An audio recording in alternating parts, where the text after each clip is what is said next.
어디 가시나 봐요, 오늘?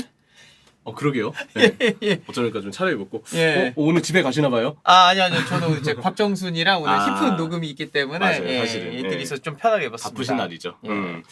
근데 북런던 더비는 이제 토요일 날 예. 있었는데, 이번에 제가 더비 매치 예상을 원투펀치 엘로에서 2개를 했어요. 어떻게 했어요? 맨체스터 더비랑 북런던 더비랑 북런던 더비 무승부 받고 아, 진짜? 맨체스터 더비는 맨유 승을 받다가 이렇게 좀 크게 틀릴 줄은 몰랐네요. 저는 결과적으로 얘기하는 거니까 저는 다 홈팀이 이길 것 같긴 했어요. 저는 이제 판타지 리그 하잖아요. 근데 그쵸. 다만 제주스랑 홀란드 둘 중에서 제가 이제 한 명을 선택을 했어야 되는데 왠지 제주스가 쉬었으니까 더 네. 잘할 거라고 생각을 해가지고 제주스를 픽했다가 뭐 홀란드가 아시겠지만 너무 잘해가지고 너무 잘해. 왜냐면 판타지 예. 프리미어리그는 스탯이 중요하니까. 네, 그래서 그런 건데 예. 저도 사실 제주스가 잘할 줄 알았어요. 스탯 쪽으로 봤을 때. 하지만 홀란은 미쳐 날뛰었고 북런던 더비로만 놓고 봤을 때는 생각 이상으로 아스날과 토트넘의 차이가 컸다. 컸는데 뭐 한쪽 측면에서의 파괴력에서 차이가 나와서 막 거기에서 결정력 차이까지만 이렇게 연결이 된 게 아니고 왼쪽, 오른쪽, 중앙 저는 다 났다라고 네. 생각을 하고요. 맞아요. 감독 간의 물론 그건 있어요. 토트넘은 이제 벤 데이비스가 부상이다 보니까 어쩔 수 없이 랑글레를 사용을 하면서 사실 선발 라인업을 꾸리는 것도 비교적 부상자가 복귀한 아스날보다는 토트넘이 어려운 것도 사실이지만 윙백들은 많이 좀 부족했죠. 그렇죠. 예. 그리고 그 수빈이 형의 말씀처럼 전체적인 부분에서 차이가 났다는 생각이 좀 맞아요. 동의하는데 특히 경기 컨셉에서 저는 차이가 가장 크게 났다고 생각을 해요. 무엇이 옳고 그름을 떠나서. 근데 결과적으로는 아르테타의 선택이 옳은 게 됐죠. 그쵸? 아르테타의 아스날은 어쨌든 상대에 대한 강한 압박, 라인을 올리고 측면 쪽의 수적을 바탕으로 하는 공격적인 운영을 했고 토트넘의 경우는 그런 아스날의 스타일을 인지하고 5-4-1에 가깝게 굉장히 많이 내려서는 축구를 했었어요. 네. 근데 아무래도 내려서다 보니까 보다 더 이전 리그 경기 때도 꼭 아스날이 아니더라도 계속 드러났던 문제점이지만 내려서는 만큼 많이 맞게 되고요. 많이 두들겨 맞았을 때 계속 두들겨 맞으면 결국은 어딘가에서는 실점이 나올 수밖에 없어요. 그리고 또 하나 내려서다 보니까 윙 자원들, 공격 자원들이 수비적으로 너무 내려앉게 되면서 공격으로 올라가기까지는 너무 많은 물리적인 거리가 소요가 그렇죠. 되죠. 그리고 그 과정에서 이 너무 많은 물리적인 거리, 굉장히 이 많은 거리를 빌드업을 통해서 결국은 풀어야 된다는 걸 뜻하는데 빌드업을 하려면 제일 중요한 게 균형입니다. 랑글레가 왼쪽 센터백으로 빌드업을 역시 잘 푸는 선수고 페리시치를 통한 뽀른반 측면 쪽에서의 넓은 어떤 전개 노리려는 건 알겠어요. 근데 한쪽이 아닌 반대편에서도 그게 유려하게 풀려야 좌우 균형이 갖춰지면서 안 그래도 진짜 넓은 거리를 수비 라인 내려가서 엄청 많이 뛰어가야 되는데 그 거리를 올라가기 위해서 유려하게 빌드업을 풀려면 결국 중요한 거는 좌우 균형이에요.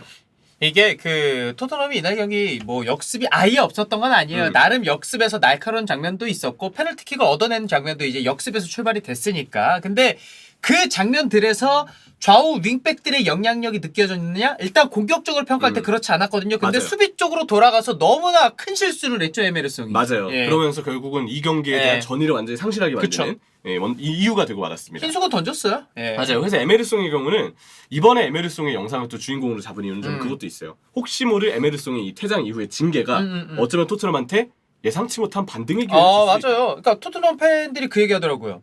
이거 기회 삼아야 돼요. 예. 에메르송 퇴장? 어쩔 수 없죠. 그 경기 쉽지 않았으니까 북런던 더비 아스날이 최근에 잘하니까요. 근데 몇 경기 안 보면 오히려 괜찮아. 그쵸. 예. 그때 새로운 시도를 해야 돼. 아니 도허티는 도대체 어떻길래 에메르송한테 밀려서 못 나오고 제드 스펜스는 저는 여전히 아직 이 선수가 뭔가 못 믿어온 게 있을 프리미어리그에서 수도 있어요. 보여주지 못한 게 있기 때문에 에메르송을 못 넘어선 거에 대해서는 오케이가 될 수 있지만 근데 이럴 때 제드 스펜스가 나와서 잘해줄 수 있다란 말이죠. 맞아요. 예. 그래서 그런 부분들을 보면 과연 이번에 어떤 이 위기를 기점으로 다시 한번 기회를 잡을 수 있을지 포인트까지 이 영상을 통해서 살펴볼 텐데 일단 에메르송이 가지고 있던 문제점은 이 경기에서 그 중앙으로 드리블 칠 때 넘어지는 거 많이 보셨을 거예요. 예. 좀 인상적인 장면 중에 하나였는데 그러니까 측면에 서는 선수는 항상 저는 측면에 서는 선수는 늘 측면 플레이가 어쨌든 가능한 자원이 있어야 된다고 생각을 해요. 상대를 기본적으로는 제칠 수 있어야 됩니다. 제쳐서 그 측면 공간에서 볼 잡은 선수 입장에서는 사실 쓸 수 있는 공간이 터치라인이 있기 때문에 측면 넓은 공간에서는 180도밖에 안 되거든요. 그쵸. 그러면 아무래도 시야도 한정적이게 되고 그 가운데 상대에게 둘러싸였을 때 상대를 벗겨낼 수 있는 선수가 측면 플레이에서는 절대적으로 유리함을 가질 수밖에 없습니다. 형철이 말대로 180도를 내가 바라보면서 측면 플레이어들은 공을 잡잖아요.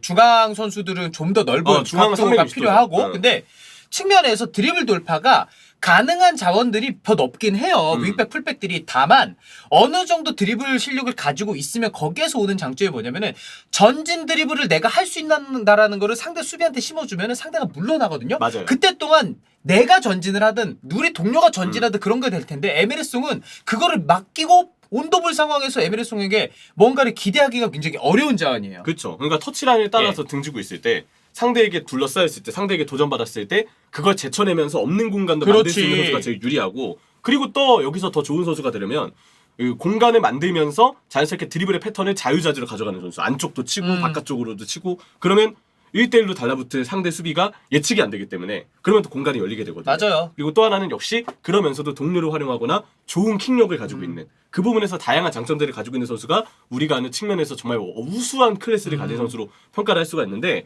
에메르송 요새 해당되는 거 있나요? 없어요. 없어요. 네, 없어요. 중앙 들어오는 거 뭐 쿠르섹스키랑 그 약간의 스위칭 통해서 공간 만들어주고 중앙 들어오고 하는 시도는 있는데 그때 뭔가 유의미한 결과가 나오냐 그러지 않고요.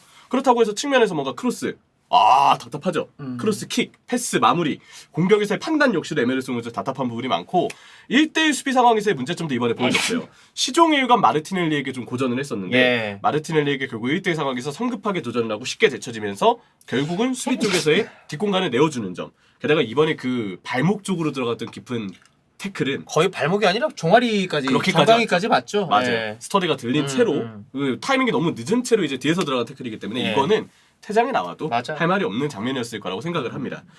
이게 그러다 보니까 팀에 전체적으로 악영향을 좀 끼쳤어요. 맞아요. 팀에 주는 영향이 상대 수비는 결국 토트넘을 왼쪽에 집중하게 만들고요. 동시에 아까 얘기했던 빌드업의 부담이 지금 콘테 전술에서는 원래 콘테의 스타일상 많을 수밖에 없어요. 다 같이 올라가려면 다 같이 잘해야 됩니다. 근데 한쪽은 잘하는데 한쪽은 너무 못하다 보니까 오른쪽에 대해서는 상대 수비 신경 안 쓰고 팀 수비가 계속 페리시치, 손흥민 있는 왼쪽으로 토트넘 왼쪽으로 집중을 하게 되죠. 그러면 오른쪽에 있는 쪽에서는 아예 분산도 안 되고 무엇보다 빠른 전환이 안 돼요. 예. 사실 이제 인테르에서 콘테 감독은 뭐 하키미 그리고 뭐 이렇게 왼쪽에 또 마찬가지로 윙백을 세워서 이 하키미를 통한 오른쪽에서 연계 반대 전환 윙백이 윙백에게 주는 축구 이런 것들이 다 잘 됐거든요. 예. 근데 그러면서 자연스럽게 올라오는 게 템포예요. 상대가 쏠리게 만들고 그러면서 없던 공간도 자꾸 만들고 그 공간을 또 빠르게 활용해 나가면서 되게 많은 긴 물리적 거리를 그렇게 빠른 템포로 풀어가면서 전진이 되는 것이 이제 콘테 감독 축구에서 예. 필요한 부분이거든요. 근데 좌우 전환 자체가 안 되니까 지금 그런 전진의 루트 자체를 찾기가 힘들고 한쪽에서 고립이 되고 템포가 늦어지고 그래서 올라갔을 땐 이미 상대 수비가 다 복귀돼 있는 그런 상황이 결국은 연출이 될 수밖에 없죠. 아, 그러면은 그것도 한번 물어볼게요. 오른쪽 윙백에서 뭔가 보완이 된다면 토트넘이 전체적으로 공격력이라던가 경기력도 올라갈 것 같아요.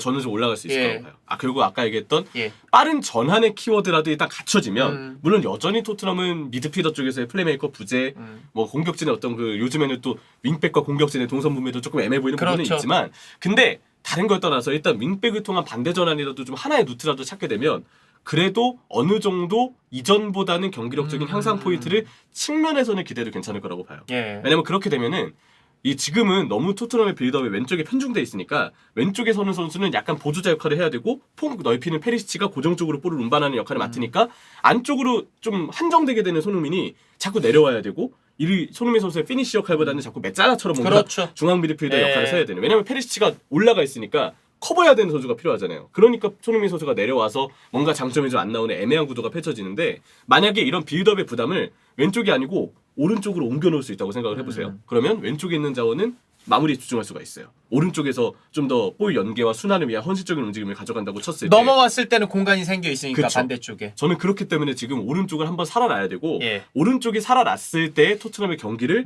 좀 봐야 우리가 다른 얘기를 할 수 있을 거라고 생각을 해요. 결국 중요한 거는 오른쪽이다. 그리고 오른쪽이 지금 냉정하게 봤을 때 기존 자원이 없는 게 아니에요. 그렇죠. 예. 지금 도어티도 쓸 수 있고 제드 스펜스. 아직 뭐 복권이긴 하지만 스펜스 쓸 수 있고 부상 복귀를 했을 때는 뭐라도 어쩌면 쓸 수 있을 수도 있어요. 실험을 해봤죠 프리시즌 때. 맞아요. 그리고 아마 뎁스 차원에서라도 콘테 감독은 빨리 예. 모우라가 좀 돌아오길 바랄 거예요. 인터뷰를 통해서도 모우라의 부상이 좀 아쉽다 이런 얘기도 했었는데 그 부분이 중요하지 않을까 싶고요. 현재로서는 다이렉트 퇴장이기 때문에 예. 3경기 정도 징계가 일단 최소 예상이 되거든요. 어. 그래서 브라이튼전, 에버튼전, 맨유전 출전이 불가능한데 예. 이때 새로운 얼굴들을 좀 써보면서 어. 빠르게 좀 반등 포인트를 오른쪽에서 좀 찾아보는 게 토트넘한테 필요할 것 같습니다. 자, 브라이튼전 윙백들의 공격력 굉장히 좋은 팀이죠. 맞아요. 에버튼도 왼쪽 메잘라로 이워비 선수가 굉장히 잘해줘요. 이제 이 에버튼 그리고 약간 좀 선수들이 단단해졌어요. 수비적으로. 그리고 맨유는 맨체스터 더비에서 지긴 했습니다만은 경기 막판에 보여줬던 집중력이라던가 좌우 측면에서의 밸런스는 토트넘보다 나은 팀이라고 볼 수 있거든요.